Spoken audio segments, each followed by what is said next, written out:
गिनती का पुस्तक 11वां अध्याय। ये अध्याय में लिखल वचन क संख्या 35 बा। यहोवा परमेश्वर इस्राएली लोगन के 3 दिन लगातार चलावत गल बयान नॉन स्टॉप वर्किंग। ओकर कारण उ लोग कुड़कुड़ाए लगना तो वो कुड़कुड़ाई परमेश्वर सुनना और उनके ऊपर क्रोधित भल बयान परमेश्वर। फिर 11वां अध्याय में एक बार फिर इस्राएली लोग भोजन बदे कुड़कुड़ाए लगना, भोजन के निमित्त कुड़कुड़ाए लगना। मन्ना के देख के उ लोग, मन्ना जौन बाटे उ स्वर्ग दूत का भोजन हवा, उ आकाश में से बरसल गल बाटे। ओके खाए बदे उनके मन नहीं रहल। परमेश्वर के ऊपर कुड़कुड़ाए और रोवे लगना। दे क्राइड लॉर्ड, बहुत जोर से वो लोग रोवे लगना। तब परमेश्वर उनका सुनना। परमेश्वर के जब सुनाई दिलेस, परमेश्वर से वो लोग तनाव कर रहना के हमके मांस खिलाए दा, ये प्रकार से कह रहना। वो कारण मूसा वहाँ पर रुक गन। ई बोझ हम ना सही पाइप कह के मूसा परमेश्वर से विनती करेवान।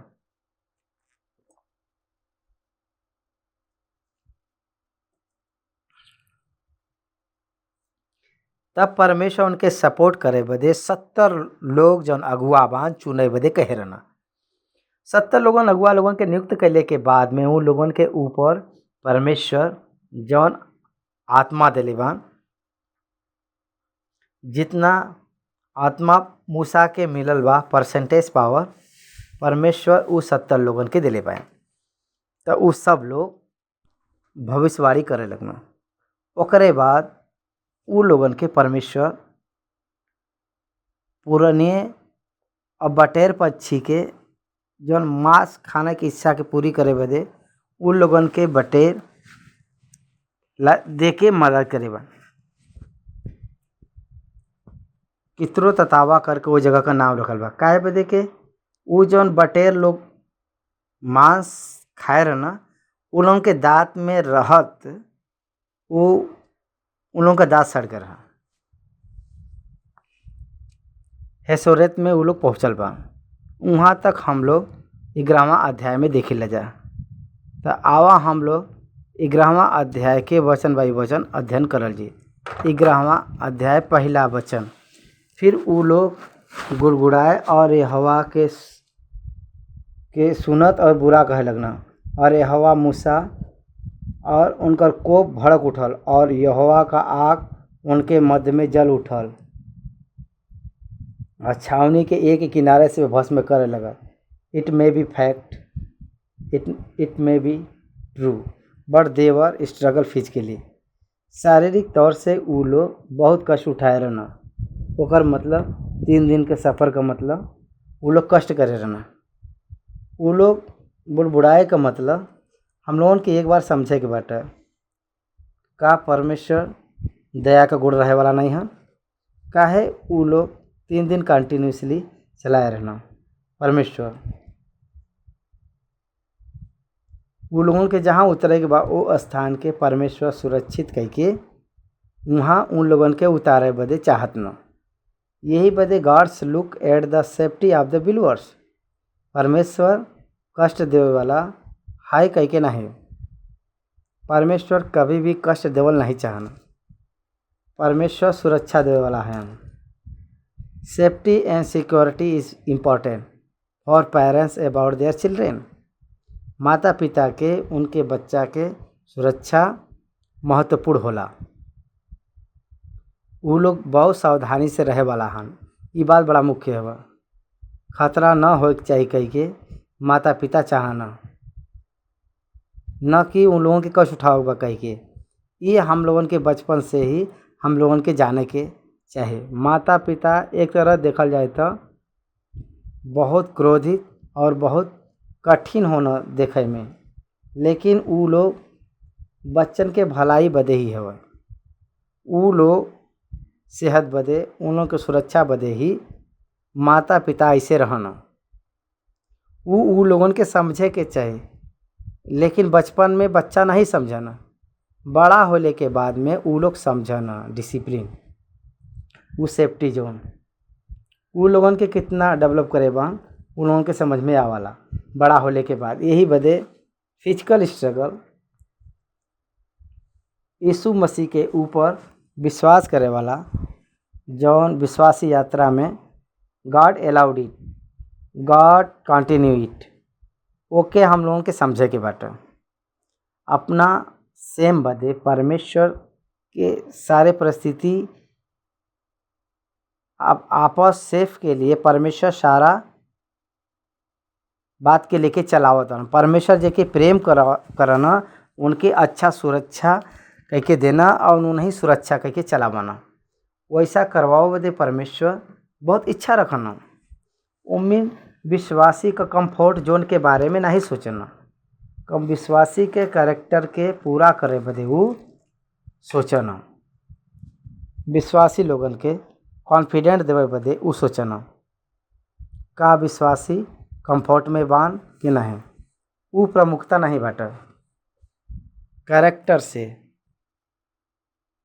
कैरेक्टर में रहल बा या नहीं, उ लोग ओके अगर न समझ पाई हैं तो उ लोग कुड़कुड़ाए लगे, तो वो लोग भी नहीं समझ पाए रहे ना इसराइली लोग, उनकर कुड़कुड़ाहट परमेश्वर के सुनाई दे रहा और परमेश्वर के अंदर बहुत क्रोध आल उनके प्रति, परमेश्वर के गुस्सा आवे लगल। तो यहोवा का आग उनके मध्य में जल उठल और छावनी के एक किनारे से भस्म करे लगल।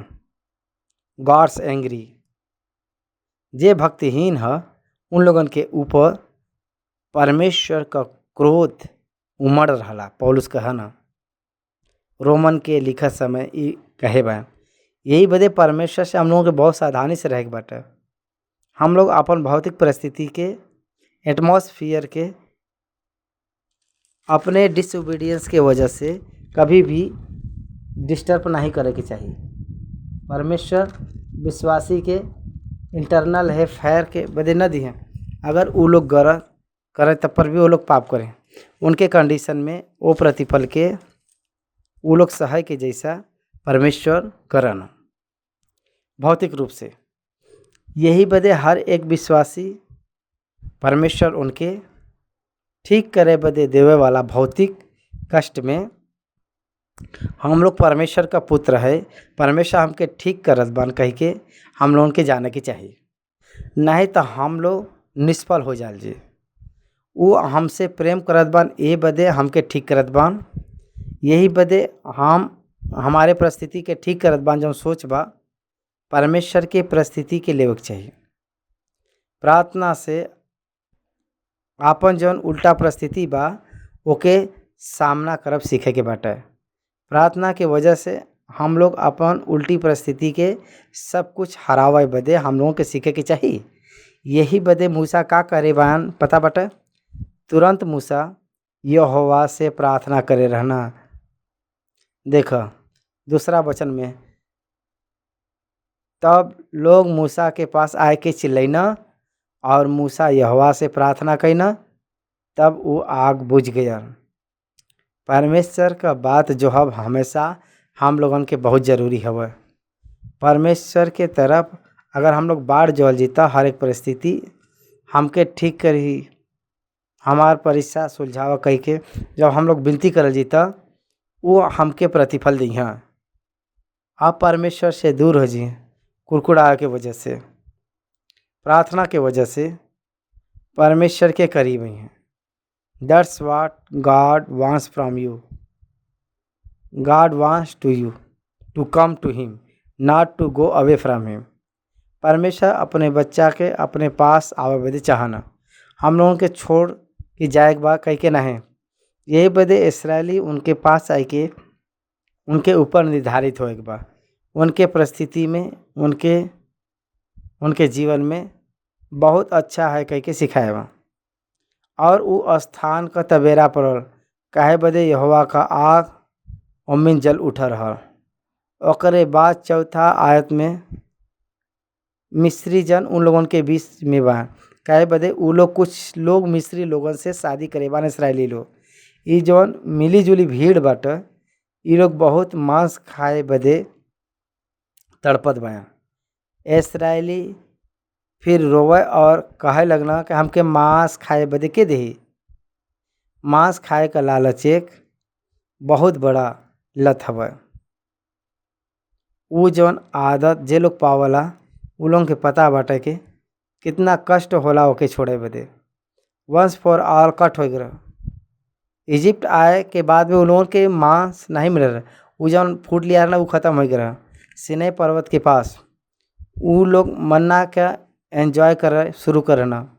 यात्रा में उहे खात बान। 1 साल ख़त्म हो गया।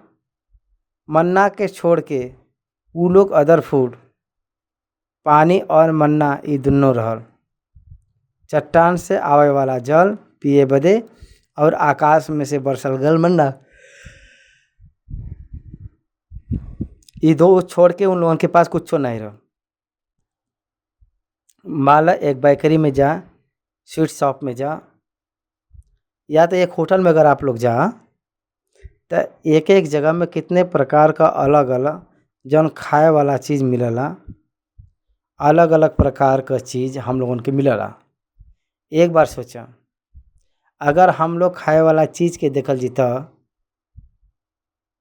प्रांत के छोड़ के अलग अलग प्रकार का खाए वाला चीज़ दिखाई मिलला। वहाँ जौन भोजन के पदार्थ के वजह से बदलत रहला प्रांत के प्रांत में। उतना प्रकार का जौन चीज़ खाए वाला अलग अलग पदार्थ मिलत रहल वो सब कुछ रोक के उ से मन्ना ही खाल कर कह के कहे से उ कैसे लगा रहा उ लोग के।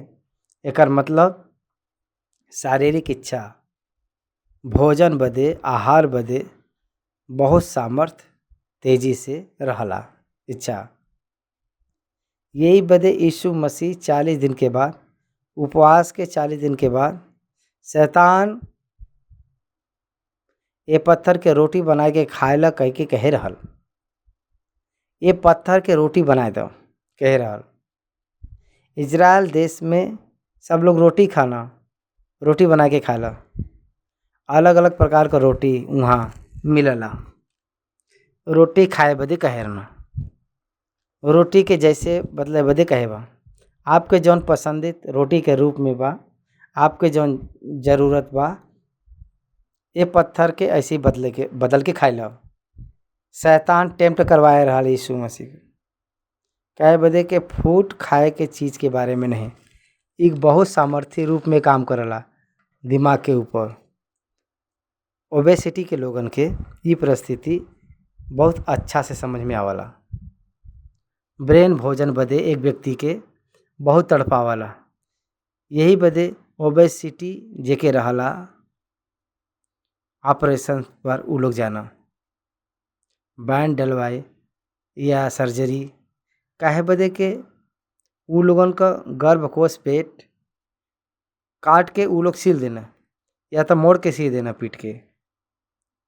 दे कांट ईट मच ऐसा कहले के बाद ही उ लोगों को वजन घटला। फूडिस भोजन के ऊपर बहुत जे लालच करला वैसे ही फूडिस ई लोग 1 साल भर पूरा मन्ना के खात वो लोग अपने जीवन के बिताए रहना 1 साल पूरा। फिर बाद में वो लोग रोए लगना। They started to crime.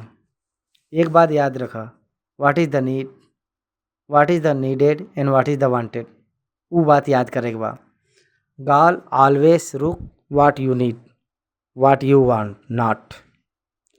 परमेश्वर आपके जौन ज़रूरत बा ओकरे बारे में ध्यान देना न कि आपके सारे इच्छा के पूरा करे बदे। वो आगे नहीं आना। Is it needed it is good for you और नॉट वो देखा ना परमेश्वर। एक बाद में बतावल जाए तो आजकल भोजन का पदार्थ बहुत सारा रूप में हम लोग खाए की वजह से we are purchasing our diseases we are purchasing our physical problem by our consuming our food. हम लोग पैसा दे के जौन भोजन पदार्थ के खाई ले जा, उससे बहुत सारा बीमारी के हम लोग अपनाए ले जा। परमेश्वर उ लोगन के स्वास्थ्य प्रोटेक्ट करे बदे सोचत बान। काहे बदे के उ लोगन के जंगल के यात्रा में बान। उ लोग दे शुड नॉट बिकेम सिक। उ लोग बीमारी ग्रस्त नहीं होए के बाटे, बीमार से ग्रस्त नहीं होए के बा। यही बदे परमेश्वर उ लोगन के मन्ना के नियुक्त करे बा। मन्ना में फैट कंटेंट नहीं बा, केवल कार्बोहाइड्रेट बाटे। मन्ना में विटामिन बा, लेकिन एक इंसान के जवन जरूरी बा सारा न्यूट्रिशन में बा। गॉड गिव द बेस्ट न्यूट्रिशन। लेकिन आलू के और खीरा के और जितना भी मांस, इस सब उ लोग चाहत बयान। मसीह वाला भोजन के चाहे जय पाना है, भोजन के ऊपर जय पावे के बाटा। यही बदे विलफुली एक्सेप्टेड समझ में आवत बाटे। स्वतंत्रिक तौर से मसीह वाला लोग उपवास रहे के बाटे। It's not a compulsory action, it is the optional things to choose. Okay हम लोगन के चुने के बाटे। उपवास रह तो ओकरे वजह से बहुत अच्छा से उपहार मिले, ऐसा कहीं नहीं कही बान परमेश्वर। उपवास के वजह से you can control your hangry. आपके भूख के ऊपर, शारीरिक इच्छा के ऊपर हरावे बदे आप रोक नहीं सकला, लेकिन कंट्रोल कर सकला। वो फैशन के, वो सिमिलरिटी के ओवर आउट होए बदे fasting is the best method. यही बदे उपवास बहुत प्रमुख होला मसीह वाला जीवन में। बहुत से रूप में ये शारीरिक इच्छा के ऊपर जय पा सकना, वो बहुत अच्छा भी है। परमेश्वर उ लोगन के जौन दिले बान भोजन, उ भोजन के वजह से उ लोग रोए रहना। देखा 11वां अध्याय 4 वचन। फिर जौन मिलल जुलल भोर उनके साथ रहल, उ का मुक्ता करे लगल। और इस्राएली फिर रोवे और कहे लगना, हमके मांस खाए के दही। हमके उ मछली रसमण बा जौन हम मिस्र में सेंत मेत में खात रहली, सेंत मेत में। और वो खीरा और खरबूजा, गंधने और प्याज और लहसुन भी रहल। उ लोगन के स्मरण आवत बाटे। ब्रेन जौन बाटे एक टाइम आवत ही याद दिलाई देला। आप लोगन में कोई के फास्टिंग एक्सपीरियंस रहे, वो आप लोगन के ई समझ में आए सकल। एक एक्सेलेंट फ्लेवर मील ब्रेन रिलीज करेला। एक कमरा में एक उपवास रहे वाला एक परमेश्वर के दास एक अच्छा से बिरयानी का महक आवे लगे। ओकरे चारों तरफ कहीं भी बिरयानी नहीं बनला, वो आपके ब्रेन में ही एक छोटा सा द्रव रिलीज होके वो बिरयानी स्मेल के रिमाइंड करत रहला आपके दिमाग में, आपके कमज़ोर करे बदे। यही बदे fasting is not a joke. ई लोगन के याद आवत बाटे। ब्रेन में सब कॉन्स्टेंट माइंड में ये सारा मेमोरीज उन लोगन के ही याद दिलावत बाटे। उन लोग कहत बयान कि ए समय हमार प्राण जौन बाटे जी घबरा गल बाटे। उन लोगन के जी घबरा गल बाटे, न कि उनका शरीर तो बहुत अच्छा बाटे। काहे बदे न्यूट्रिशन उन लोगन के मिलत बाटे मन्ना के जरिया। Body is perfect but minds वर वीक। ये मन्ना के छोड़ के यहाँ पर ये मन्ना के छोड़ कुछ भी दिखाई के नहीं मिला था। मन्ना तो धनिया के समान रहल,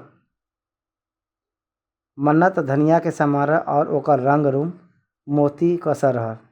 लोग इधर उधर जाके ओके बटोरत और चक्की में पीसत या ओखली में कूटत न, फिर तसले में पकाते रहना और ओकर फुलका बनावत रहना।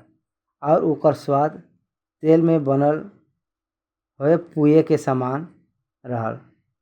रात में जब छावनी में ओस पड़त रह तब ओकरे साथ मन्ना भी गिरत रहल। और मूसा सब घराने के आदमी के अपने अपने डेरे के द्वार पर रोवत सुनना। डेरा के द्वार पर ये लोग रोवता। डेरा के सामने ई जन मन्ना बरसत रहल डेरा के सामने गिरत रहल। रात में ऊ ओस के साथ में गिरत समय ओके बटोरे बदे आदमी बाहर आवत ना, और ऊ भी एक नापत ओके बटोरे के बटे नाप के एपा में 10 मांस। जब ओके ऊ लोग बटोरत ना, ऊ जन मन्ना ज़्यादा भी नहीं होत रहल और कम भी नहीं होत रहल, सारा परिवार के बराबर हो जात रहल। एकर मतलब जितना चाहे उतना खिलावे बदे। जेल में कैदी के जितना वो खाना वो चाहला उतना नहीं देना, लेकिन ओके जिए बदे देना बस। वैसे इन लोगों के नहीं देना, लेकिन जितना ई लोग खायल चाहना उतना देना। एक नागेश्वर करके एक मूवी एक्टर बा, वो कहाँ रहना, हम आधा भूख के वजह से ही 100 साल जियल बे, ऐसे कहे बा। हाफ मील पूरा भूख मिटाए जब तक हम खात रहली, आधा भूख में ही हम खाना ख़त्म करत ली। कुछ साल पहले न रह के हम नहीं खाई पहले, लेकिन इस समय बीमार के वजह से हाई बाटे तब पर भी हम नहीं खा पाइला। यही वजह दीर्घ आय पूरा उम्र हमके मिलल बाटे, क्योंकि वो गवाही दे रहना नागेश्वर राव। इसराइली जनता डेरा के सामने आए के रोवत रहना। हर एक आदमी उनके अपने डेरा के द्वार पर आके रोवत ना। 6 लाख जौन पैदल चले वाला बा, हर एक घर पे रोव भी सुनाई दे। ओके देख के मूसा बहुत क्रोधित भइना। यहोवा का कोप अत्यंत भड़कल और मूसा के भी पूरा मालूम भया। तब मूसा यहोवा से कहना, तू अपने दास से यह बुरा व्यवहार काहे करत बा? मूसा के हृदय में भी बुराई मालूम होत बाटे। तब मूसा भी यहोवा से ऐसन पुकारत बा, तू अपने दास से ऐसन बुरा व्यवहार काहे करत बा?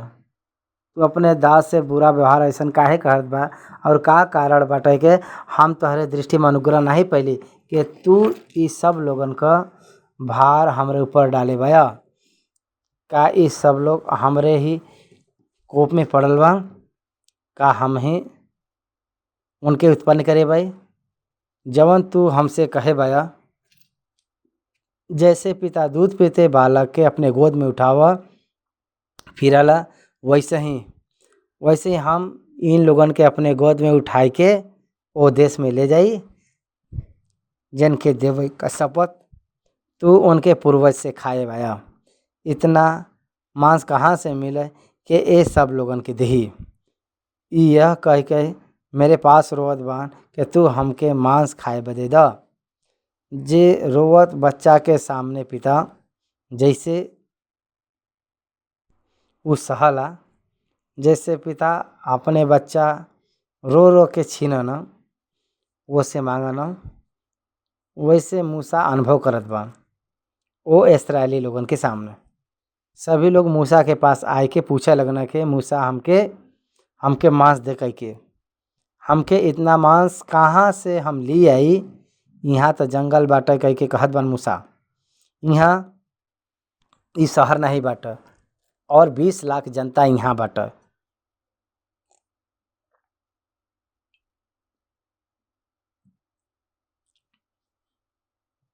इतना लोगन का हम मांस कहाँ से लाई? इतना लोगन का भार हम नहीं संभाल सके, क्या बदे कि हमरे शक्ति से बाहर बा। और जवन तो हमरे साथ यही व्यवहार करे के रहल, तो तू हमरे पर इतना अनुग्रह कर के हमार प्राण एक कदम ले ला, जैसे हम अपन दुर्दशा में देख पाओ। और सीने पर जो देखे वाला व्यक्ति जन मूसा बा का कहत बा, हमके मार द, हमार प्राण ले ला कह के कहत बा। चट्टान में से जल के लेके आ रहना, समुंदर के 2 भाग कह के सूखा हुआ जमीन पर चलाए रहना। जल के मीठा जल के रूप में बदलल ई मूसा, आकाश में से मन्ना के बरसैना ई मूसा हमार प्राण लेला, एकदम लेला। रोवा देखे से भी ई अच्छा हवा हमार उनका रोई हम देख नहीं पावत भाई। वो करे बदले में हमार तू प्राण ले ला, मूसा ए प्रकार से प्रभु से कहत बाया, उनकर भार हमरे कंधे पर तू रखे बाया, हम संभाल नहीं पावत बाई। हम उन लोगन के एक अकाउंटेबल के रूप में बाई। आपके पक्ष में ई सभी लोगन के हम उत्तर नहीं दे पावत बाई। लेट मी टेक, हमके ले ला प्रभु। Let me take out of earth, पृथ्वी से हमके ले चला, हमके ले ला, कई के मूसा कहत बान। बहुत सारा संदर्भ में बच्चा लोग तंग करत समय पिता लोग ऐसी कहन के, ए बच्चा लोग हमके मार द कह के कहन लोग। कितना कठोर स्थिति पे जाए के वो बात कहत हुई हैं, हमके मार द। हम इतना ऐसे भी बढ़ के का कह सकीला कहना। मूसा यहाँ पे पूरी तरह से कंडीशन पे आए रहना, ये बुरा कंडीशन पे। तब परमेश्वर जान लेना, मूसा के दुख के परमेश्वर समझ गई ना। मूसा के जौन अधिकार बाटे ऊ है अधिकार पुरनिया, इसराइली पुरनिया में से 70 ऐसा पुरुषन के परमेश्वर देवे बदे इच्छा रखे रहना। यही बदे परमेश्वर यहोवा मूसा से कह रहना 16वां वचन। यहोवा मूसा से कहना, इसराइली पुरनिया में से 70 ऐसा पुरुष हमरे पास इकट्ठा कर, जिनके तू जानत ह कि ऊ प्रजा का पुरनिया और उनका सरदार हैं, और मिलाप वाला तंबू के पास लियावा कि ऊ तहरे साथ यहाँ खड़ा हुआ। तब हम उतर कर तज से वहाँ बात करब, और जौन आत्मा तहरे में बा उम्मीद से कुछ लेके उम्मीद समवाई, और ऊ इन लोगों का भार तोहरे संग उठाए रही हैं, और ताकि उनके अकेला उठावे कि न पड़ी। और लोगन से कह, कल बदे अपने को पवित्र कर, तब तोहके मांस खाए के मिली। काहे बदे के तू यहोवा के सुनत हुए ई कह कह के रोए बया कि हमके मांस खाए के दही।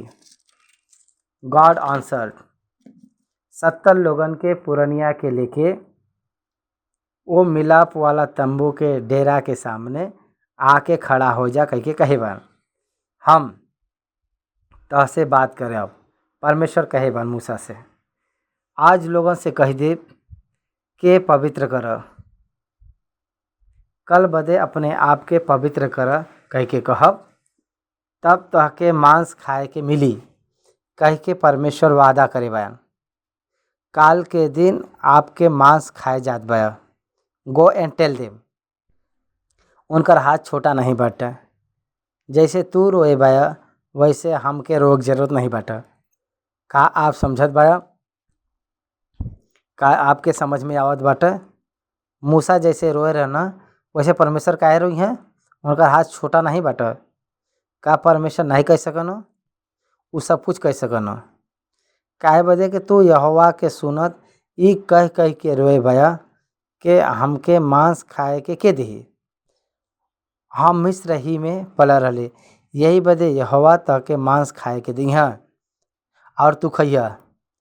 और तू 1 दिन या 10 दिन, 5 दिन या 20 दिन ही नहीं बल्कि महीना भर ओके खात रहिया, जब तक वो तहरे नथुना से न निकले लगे और तहके ओसे घृणा न हो जाए। काहे बदे के तू लोग यहोवा के जे तोहरे मध्य में बा तुच्छ जाने बाया। एकर मतलब हम नहीं खिलाई सकीला, आप सोचत बाया? नहीं तो आपके जौन जरूरी बा वह दे के आपका सेहत अच्छा रखे वाला हम है कह के समझत बा। आप जौन रोए बाया ये बदे रोए बाया के मांस नहीं मिलता, मांस नहीं मिलत। आप लोग मिस्र में मांस के याद करत बाया जा, वो से भी बढ़ के हम देवे वाला है। आप मिस्र देश में जितना भी मांस खाए बाया वो से भी बढ़ के हम दे सकिला। 1 नहीं, 2 दिन नहीं, 5 दिन नहीं, 20 दिन नहीं, महीना भर खाएं। तब तक हर दिन 2 पहर 3 पहर जितना बार चाहे उतना बार आपके मांस खाए जैसा ही मांस आपके हम देव। इतना आप खइब, आपके नथुना में से निकले न लगा तब तक आप लोग घृणा न करे ओके, तब तक हम देते रहब। काहे बदे के तू यहोवा के जे तोहरे मध्य में बा तुच्छ जाने बाया, और ओकरे सामने ई कह के रोयल बाया के हम मिस्र से काहे निकल के आल बाए। ई कौन सा परमेश्वर हन कह के परमेश्वर का सामर्थ्य हम दिखाए। फिर मूसा कहना जिन लोगन के बीच हम बाई उनमें से 6 लाख तो प्यादे ही हैं, और तू कहे बाया के हम उनके इतना मांस देवे के ऊ महीना भर ओके खात रही। क्या ऊ सब भेड़ बकरी गाय बैल उनके बदे मारे जाए के उनकर मांस मिले। ह्यूमन माइंड, मूसा ह्यूमन माइंड इस्तेमाल करे लगना, कैलकुलेट करे लगना। का वो भेड़ बकरी गाय बैल उनके बदे मारल जाए कि उनके मांस मिले, या का समुद्र का सब समुद्र का मछली उनके बदे इकट्ठा करल जाए कि उनके मांस मिले। What is the alternative. Mind looks at the visual sources. मनुष्य जौन देखत बा वही सुलझाव देखना। परमेश्वर के ओर से जौन सुलझाव बा उ नाही पहचान पावल। हम आपसे एक बात कहिला, हमार 30 साल से सेवकाई में हम 22 साल बाटे टेलीविज़न मिनिस्ट्री में। एवरीडे हमरे आँख के सामने सोच कभी भी नहीं दिखाई दिले। कैन यू बिलीव दिस।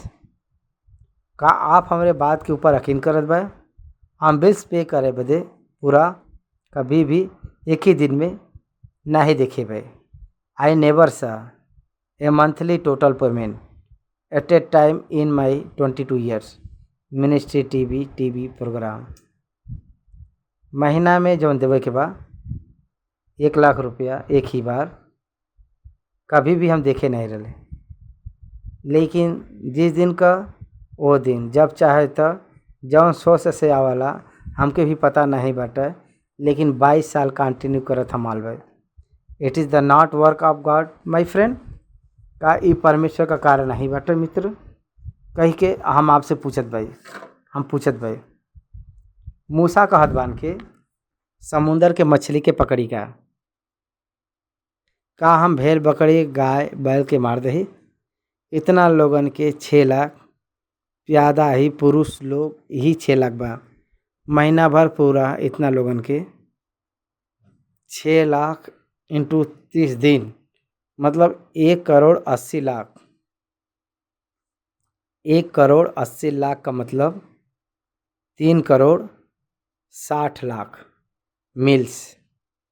केवल 6 लाख लोगन के ही, तो बाकी लोग मान लो 20 लाख कह के अगर उदाहरण ले ली तो लगभग 10 करोड़ लोगन के भोजन। 10 करोड़ लोगन के भोजन का मतलब सोच सकन।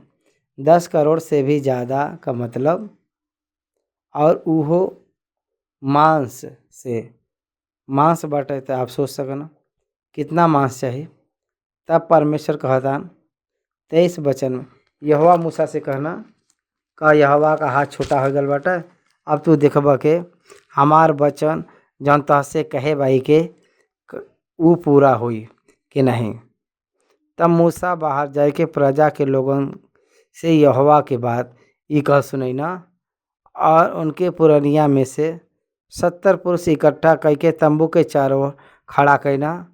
तब यहोवा बादल में हो के उतरना और वो मूसा से बातें करना, और जो आत्मा उनमें से रहल उनमें से लेके उस 70 पुरनिया में समवा देना। 70 पुरनियों में समवा देना। और जब वो आत्मा उनमें आईना तब वो नबूवत करे लगना, लेकिन फिर कभी न कहना। जब आत्मा उनमें रहना तब वो लोग आत्मा रहल तो नबूवत करे लगना। वो 70 में से 2 मनुष्य छावनी में रहना, जिनमें से एक का नाम एलदाद और दूसरे का मेदाद। वो दोनों वहीं में रह के आत्मा में ही तंबू के पास न जाए के छावनी में ही रह के वो लोग नबूवत करे लगना। तब कोई जवान दौड़ के मूसा के बुलैना और बतैना के एलदाद और मोदाद छावनी में नबूवत करत बा। तब नून का पुत्र यहोशू और 14 वीर में से रहना वो मूसा से कहना, हे हमार स्वामी मूसा, उनके रोक दो। तब मूसा उनसे कहना, का तो हमरे कारण प्रजा के लोग नबी होत और यहोवा अपन आत्मा उस सब में समवा देतन। छावनी में आत्मा से भर के नबूवत करत रहना। उन लोगन के रोकल चाहत बा यहोशू। हम तो ई सोचत बाई के ई सारा प्रजा लोग परमेश्वर के आत्मा को पाए के नबूवत करे के बाटे। हम सोचत बाई कह के मूसा यहोशू से कहत बा, भला होत के यहोवा का सारी प्रजा लोग नबी होत और यहोवा अपने आत्मा सभी समवा देता। It is the nothing but New Testament. मूसा वही कहत रहना पवित्र आत्मा के ऊपर, उस सब के ऊपर पवित्र आत्मा उतर के आए और सब के ऊपर निवास करे लगी और सब लोग नबी बन जाइ हैं और सब लोग वचन का उपदेश करे वाला बनी हैं। सब लोग सुसमाचार सुनार वह वाला बन जाइ हैं। A great vision, a great revelation. मूसा बहुत महान बात यहोशू के बताए रहना। तब फिर मूसा इसराइल के पुरानिया समय छावनी में चल गए ना। तब यहोवा के तरफ से एक बड़ा आंधी आल और उस समुंदर से बटेर उड़ाई के छावनी पर और ओकरे चारों तरफ इतना लिए न के वो इधर उधर एक दिन के मार्ग तक 2 लाख के लग